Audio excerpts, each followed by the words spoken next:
New at 11, surveillance video from inside the Shively Animal Clinic showing what became a deadly confrontation. It comes after a Jefferson County grand jury rules no charges in the case, saying the female customer acted in self-defense when she shot clinic worker TJ Taylor. 21-year-old Trent Taylor Jr. was fatally shot during this tense altercation at the clinic on Mother's Day. A few days after the shooting, Shively police finished their investigation with no arrests, saying the incident could be self-defense. Now, more than a month, the grand jury decision. Video and witness interviews showing that Taylor was the initial aggressor. WHAS 1119's Connor Steffen and photojournalist Ian Hardwitt have that video we obtained from Shively police and shows us how the families responded. You're looking at the surveillance video shown to a Jefferson County grand jury Wednesday, leading them to not charge the shooter who killed Shively Animal Clinic employee TJ Taylor. So it's horrible. It's been a 5-week nightmare. The Commonwealth's attorney's office said evidence points to Taylor being the initial aggressor. Trent Taylor Sr. says that's not who his son was. I know he wasn't the aggressor. He was trying to protect everybody. All they were trying to do is get this woman to leave. We're about to walk you through what happened that night the best we can at the Shively Animal Clinic. From start to finish, it's a total of 13 minutes. On this Sunday evening, May 14th at 6:14, a group of women walk into the clinic and up to the counter. Pay attention to the woman in orange and the woman in white. After checking in at the desk, they wait for 9 minutes before the woman in orange, it appears, decides to head on back to confront employees, which you'll see here on another camera. You then see the woman engaging with this employee in blue. That's TJ Taylor's stepmother. Things are diffused for a moment until 6:26. You'll see TJ Taylor there in the black cutoff, next to his stepmother. Pay attention to what he does next. We'll play that back for you. You see Taylor strike the woman from behind before running outside. Seconds later, watch the green handbag the woman is holding. As she rummages through it, TJ comes back inside, swiping at the bag. The woman then pulls a gun from it. Here's a closer look at that. The woman in orange then steps outside along with her partner in white as Taylor throws a traffic cone at them. The next few seconds aren't too clear. From this angle, though, you can see Taylor and the woman in white pushed up against one another. 10 seconds later, Taylor is shot. The shooting took place right here outside the front exit door of the Shively Animal Clinic. From our understanding, no outside cameras captured the confrontation. It doesn't depict everything, but it depicts some of it. The Taylor family's attorney, David Maurer, believes there's more to what happened than what's captured on tape. These ladies came in hot. It resulted in being mad over the way your dog was treated or the way you were billed or whatever the issue is with a vet clinic. Somebody's dead. Over a dog. That's why my son's dead right now, over a dog. Saying this video, which convinced grand jurors, is not proof enough for them. Maurer says the Taylor family plans to file a civil suit against the woman who shot TJ. We are not naming her since she is not charged. So see you at the finish line. In Louisville, Connor Steffen, the WHAS 11 night team on your side.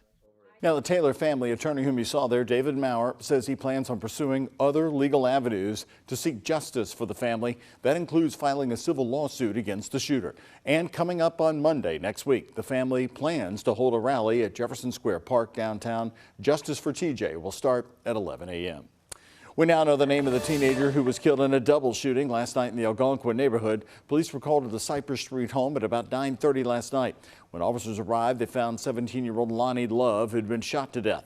Then they found a second man who'd been shot several times. He was taken to the hospital in critical condition. At this time, there are no suspects. If you have any information that can help police, call the anonymous tip line at 574-LMPD. We have a new update in the case of Gavin Perkins. He is the Louisville man accused of killing his mother in 2018. Attorney General Daniel Cameron says a grand jury has now indicted Perkins for murder. Perkins has been in the care of Central State Hospital near Anchorage, but was set to be released on June 10th against his own family's wishes. They called him dangerous, but local officials said their hands were tied because of a new law. That law requires a person to have a previous conviction in order to be held for a long period of time.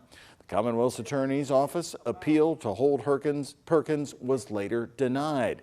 They then called upon the Attorney General's office to get involved. Tonight, CourtNet shows that he is still being listed as being in Central State. He will be arraigned in Jefferson Circuit Court on June 26. His bond is set at $500,000. And it just takes a moment. Every parent knows that all it takes is turning your back for 1 second and your child is into something that you would never have meant to. Today, an important day in gun safety education. National Ask Day challenges parents to discuss gun safety with their own kids and to make sure guns are locked away at homes that they might visit here in the summertime. According to Everytown, 4.3 million children in the U.S. live in a home with at least one unsecured firearm.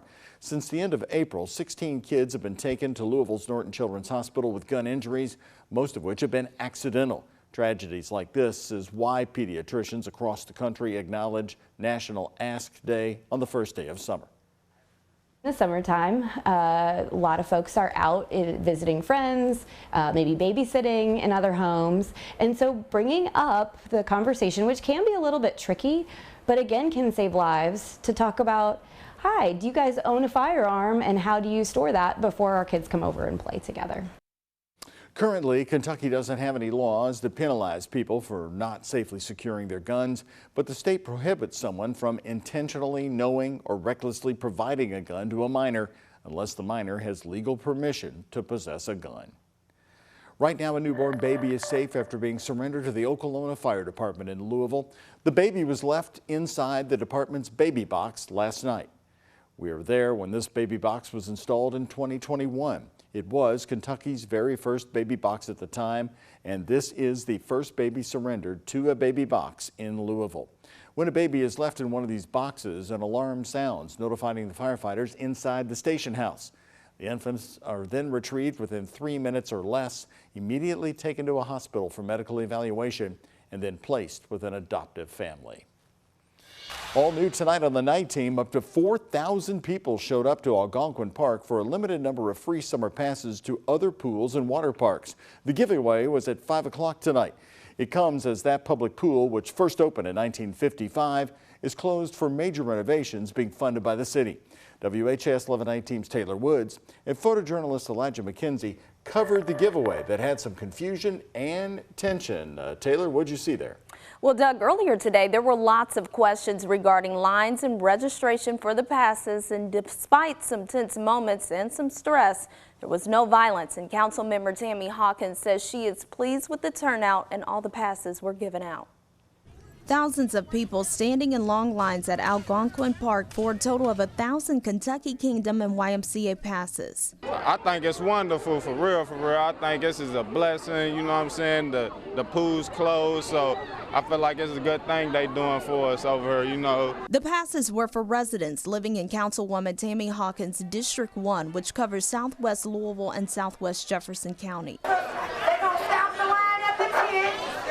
It's a little chaotic, but you know, everybody just standing here and making sure everything is copacetic, you know. Louisville Metro Police were called for more backup to help patrol the crowd. Some people were turned away because they didn't live in District 1 zip codes. I think there was a little confusion with the zip codes, but this is primarily for District 1.